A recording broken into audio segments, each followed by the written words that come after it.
Oh, look, I'll kick it off. Costa, first of all, congratulations on your new deal. I would have thought that someone of your experience, both internationally and in the A-League, would have been in pretty high demand. Can you confirm whether there was interest from elsewhere, and just what was the main reason for making this return? Yeah, there was obviously interest. Obviously, Sydney put another 2-year deal in front of me quite early on. I won't name the other clubs. There's 2 or 3 other A-League clubs that were pretty interested. But, you know, I was really keen to come back home to Wellington. Obviously, just trying to build on what the club achieved last year. I think it's a pretty exciting time for the club. Obviously, being back home in Wellington, playing in front of the fans, which they haven't done for a couple of years. I think they've done an amazing job playing away from home and all the sacrifices they made.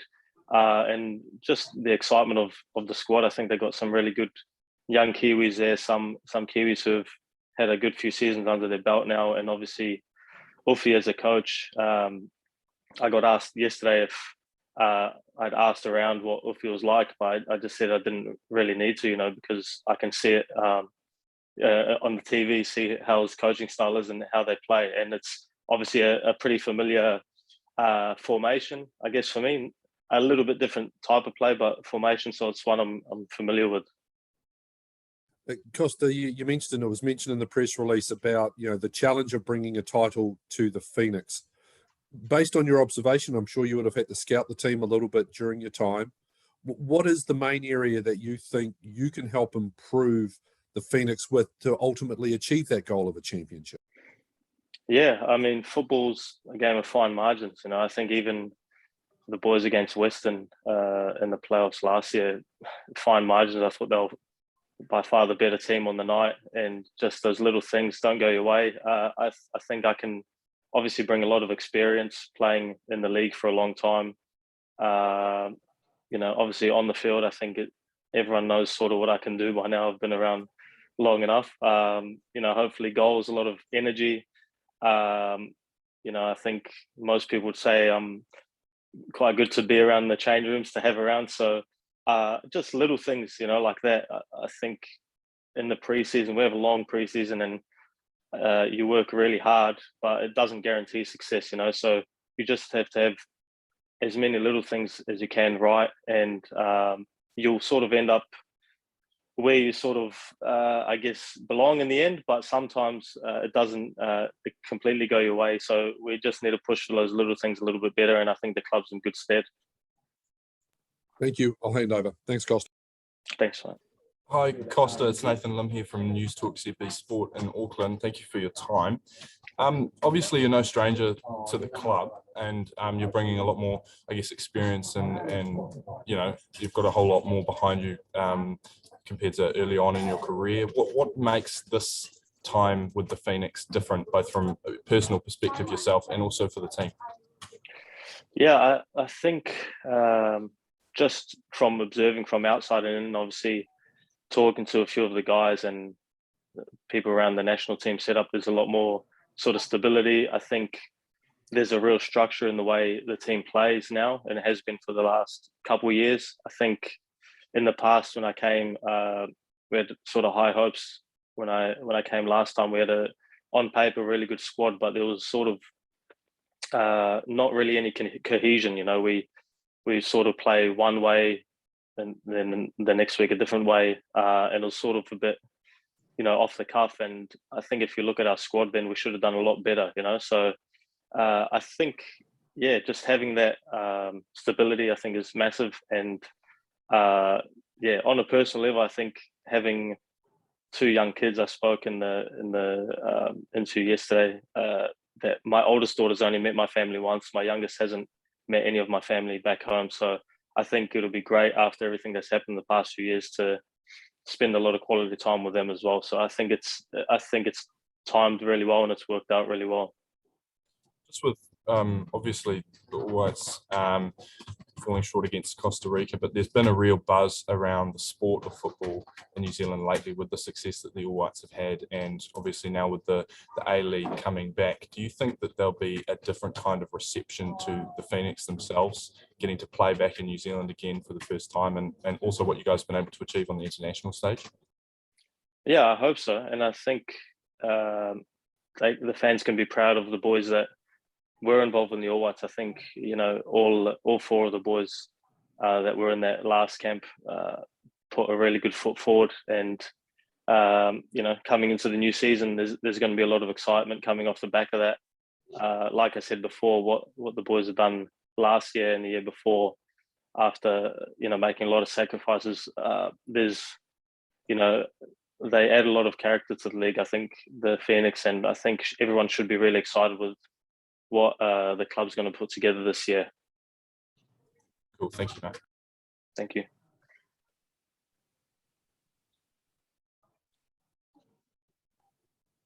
Abby or Tash want to jump in? Yeah, I'll go. Hey, Costa, Abby Wilson from One News. You've obviously, you're at the other end of your career to when you first played for the Phoenix. You've achieved so much in the ALeague. What is it that's so special about the opportunity with the Phoenix, I guess, and sort of winning a title at home?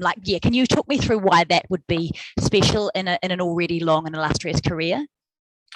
Yeah, I mean, it would sort of cap a lot of things off, on the checklist. I think in all sort of sports, you see how much it means to players that win titles with their hometown club. I think, like you said, I've been around for a long time.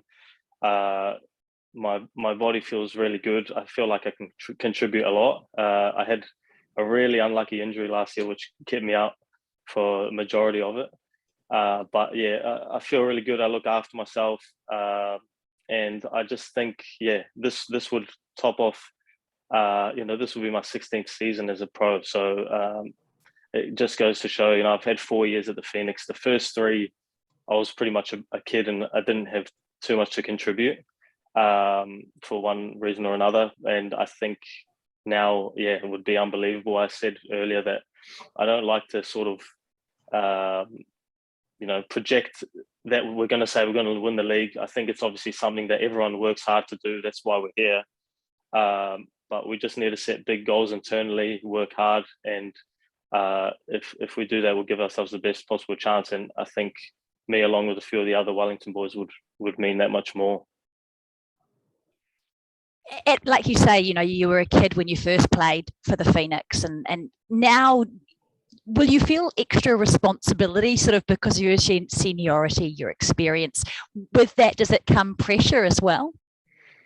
I think the experience sort of negates the pressure, to be honest. I think the more I play, the less the nerves sort of kick in. I've found I find my sort of game day or the night before a game preparation a lot different to when I was a kid now, sort of more like to switch off from the game. So the nerves don't really kick in, I think. And in terms of a leadership role, I think, that's something that comes naturally. Obviously, in teams, there's a lot of the times leadership groups, which sort of bring things that players sort of voice out to the coaching staff and sort of work things out.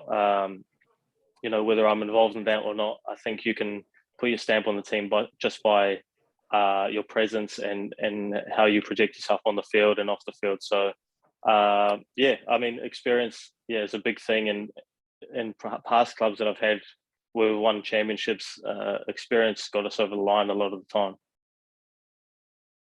Awesome. Thank you. Thank you.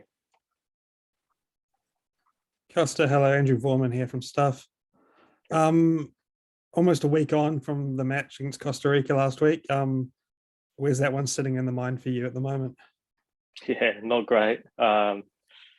Look, I think overall it's left a bit of a bad taste just in terms of how the game panned out, obviously for myself personally, but I think as a whole, everything sort of, went against the plan, obviously conceding early and then, the disallowed goal, the overturning to the red card. I think yeah, didn't work out the way we wanted to, and especially I came into camp on the 18th of May, so I was actually, because my season finished early, I was actually preparing for the game for a month, and I left holidays early to start working, and that's football sometimes, and it works out like that.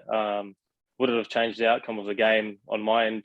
Maybe not. Who knows? But I think, like was said earlier, really exciting time for the national team. Regardless, I think there's going to be guys that are going to be there for a long time, and the fans should be really excited with what's to come. When your name first got linked with the club, the Phoenix, a couple of weeks back, I think the first thing on a lot of fans' minds was the fact that you did leave, 1 year into a 2-year deal back in 2017. 5 years on, are you able to shed any more light on just what the sort of situation was then, in terms of you needing to make that move at that particular time? Yeah, mostly footballing. I've obviously, you read all sorts of stuff that flies about, but I think, like I said earlier, the stability wasn't really there. It was a tough year on the field. I think for me, if things are going well on the field, that's 80-90% of the battle, and I think it just sort of showed. Not saying leaving was the right or wrong thing, but left and joined two really good teams and won 2 more championships since then. So I think maybe the timing just wasn't right. So I'm pretty confident this time with everyone in charge and what's going on, and like I said, the playing group, that things are going to work out really well. I'm just going to ask a couple more. Kosta, you're obviously familiar with Ufi's system. Do you see yourself as more of a 10 or a 9, sort of in that way of playing? I think probably more as a 9. I think obviously I can play both, and also I think it depends how we're going to approach a game. I think if we are looking to sort of sit on a low block and maybe counter quickly, maybe up front, if we think we're going to have a bit more of the ball, or there's pockets in behind to run into, maybe as a 10 sort of coming in and making those forward runs. So I think that's sort of a plus of being in that formation where I can play anywhere sort of along that front 4. But I think predominantly as a 9, I'd say. Is there any sense in which you're sort of, I guess, a replacement for Joshua Soterio? Is that the way you sort of think of it as well when you look at the Phoenix team from last year and what you need to do to go on and win a title?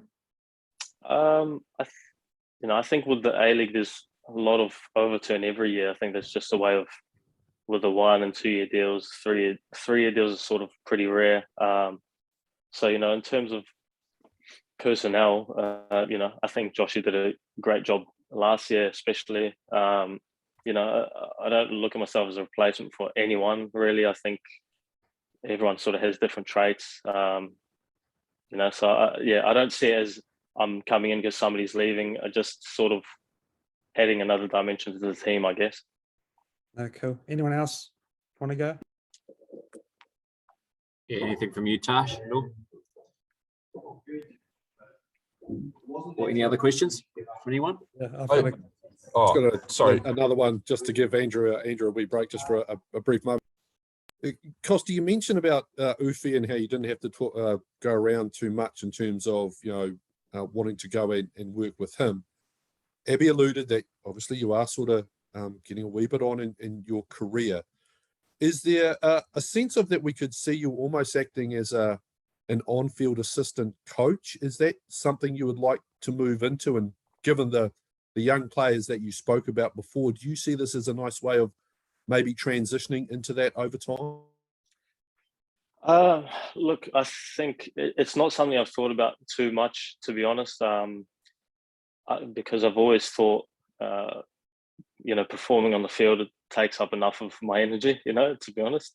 I need to really focus on that. And the A-League is so sort of physical and fast. Even after trainings, you're sort of, really exhausted. So you don't sort of have too much time to focus on that. But like I said earlier, I think if you ask any of the young guys in the teams that I've played for before, I'm pretty good around them. I had a pretty tough sort of yeah, what can you call it? I guess with the old boys when I was at the Phoenix, it was a different time, and I'd like to think I'm sort of the polar opposite of that. So, yeah, get my arm around the young boys. If there's messages to pass on, of course, but I think performing at the highest level I can is probably the best sort of not coaching, but sort of the best input I can give at the moment. Okay, you got to go on from there. Okay, you mentioned some of the old guys. Did you cop some? Is that part of the reason why maybe you'll be a bit more loving, a bit more caring, a bit more paternal to the young fellas? Did you cop a bit? Did you? Different times, though. 15 years ago. Training grounds were a lot more hostile. Used to get calls after games at 6 a.m. asking why I'm not out, on the town and stuff. I used to be at home sleeping. So there's none of that really goes on anymore. So, I mean, it did help in the long run. It gives you that sort of toughness. But now I think the young boys have got sort of so much confidence and belief in themselves that you don't need to they'll give it right back to you anyway. So it's just a matter of, for me, getting your arm around them, having a bit of fun with them, and showing that you sort of rate them as a player and they get confidence out of that. Thank you. Sorry, Costa, just to you sort of touched on it before, but just to confirm, did you agree with the red card in the Costa Rica game? Because obviously Winston Reid wasn't too pleased with it. Yeah, I mean, when it's in slow motion, it looks like really bad. Obviously, I think everything sort of does. At the time, I was just thinking, obviously, I took a heavy touch and he took the ball off me. I just sort of tried to trip him so he could stop the counter attack, and I guess his sort of step landed a bit closer to me than I thought, and I sort of planted on his ankle. Most of the time, I sort of go in with a toe and just trip him up or try and nick the ball. So, I mean, everything, like I said, in slow motion looks much worse. At the time, I thought there was no chance it would get overturned. I thought, yellow, yeah, all right, get on with it. And then when I saw it was going to take a look at it, I just thought, yeah, he's going to make another one of those decisions today. So, yeah, not really. To answer your question, not really, but then it didn't surprise me. Yeah, cool. Thank you, Costa. Thanks. Costa, just to maybe rewind to a happier All Whites memory, you got to bring up your 50th cap against Peru. You've obviously had a bit of a period where you were unable to play for this team just because you skipped one for your kids when your kid was born in 2019, then the border and all that. Yeah. What has it meant to you to sort of be back in that team for these last two windows? And I guess, when you look forward to Australia in September, another World Cup cycle, where do you sort of see yourself and the All Whites going forward? Yeah, I've loved the last two windows, to be honest. Like you said, my kid was born just as I was moving to Sydney, so I missed that one. And then Danny went with overseas players only for a few windows, and a couple got cancelled just because of our restrictions. Getting to places was a bit tough at the time. So I ended up clocking up missing 3 or 4 years, of windows. But I was in regular contact with Danny and had a great time. The environment's great. I think the Australia games are going to be awesome. And in terms of the next cycle, I've sort of thought I would never sort of publicly retire from the national team. I think the national team sort of, retires you in a way. If I didn't get picked until I was 36 years old again, I'd put I'd be the first one on the plane. That's how much of an honor it is. So I'm going to be available for as long as anyone wants me, really. I would never turn down the chance to play for the national team if it makes sense, Yeah. And you sort of hinted that, coming back to Wellington and trying to win a title would be a perfect sort of final chapter in your career. There's been 500 odd All Whites, only 20 have actually played 50 games. That's a pretty exclusive club. How much do you sort of reflect on how, and you've played however many A-League games, you reflect on how special it is that you've been able to have such a, I guess, long and proud career? Yeah, not often, because life moves pretty quick most of the time, so you don't reflect that much. But it's sort of, when you look at the numbers and stuff, it's sort of justifies the sacrifices, I guess. I missed a lot of time with family over the years, moved to, places like Russia at 21 years old, to pursue this career, and to have the numbers sort of to back up my sacrifice at the end of the day is, really cool. And like I said, touch wood, the body's in really good nick still. So I'll keep going for as long as it makes sense. And I don't see myself, obviously I've been around for a while, but I don't think I'm at the tail end yet. I think I've got a lot to give. So definitely keep going as long as I think I can make a positive contribution. Yeah. Ange Postecoglou's had a big year up in Scotland. Obviously, he played a pretty massive part in you getting your break as a professional footballer. And you sort of, you've kept tabs on, how he's been faring with Celtic and things like that. And I mean, maybe, how big was he in terms of, I guess, setting you on the path that, has brought you back here today? Yeah, he was massive. I mean, when I left the Phoenix the first time, there was, I think Newcastle and Adelaide also interested in signing me, but I picked Ange because I've said this before. My dad watched the Australia under-17s or under-20s when he was in charge and said that they played really good football. So that was not our complete logic behind that, but it played a big part. And it was justified. I had a really good year. He pushed me to my limits as a kid, as a 20-year-old, and put me in good stead. And I left, and I said, I sent him an email actually. I said, I hope to work with you again. And he actually said, I hope I never work with you again and you're working at a really high level. And then he signed me at Victory a few years later. So I think, he would never tell me that I was doing well or anything like that. It was sort of tough love. But I knew he respected that I was working hard and doing well for him. And I think to see what he's doing now, obviously no surprise to me. I think it was a surprise to a few people in Scotland, but nobody sort of around here is surprised at how well he's doing. Cool. And just lastly, just to go back to 2017, I know you sort of talked about stability and all that. At the time, it was very much sort of said by the club that it wasn't about football. Can you shed any more light on that? Were there family stuff going on at the time that was a factor as well? Yeah, there was some stuff going on. But I would say combination of a bit of both. I think it's tough to get into it completely, but a bit of both. And I think maybe it just wasn't the right time. And like I said, the club's done extremely well since then, and I've done okay as well. So it worked out well for everyone.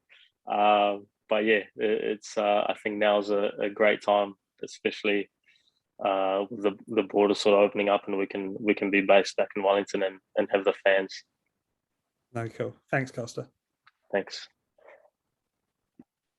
Any final questions?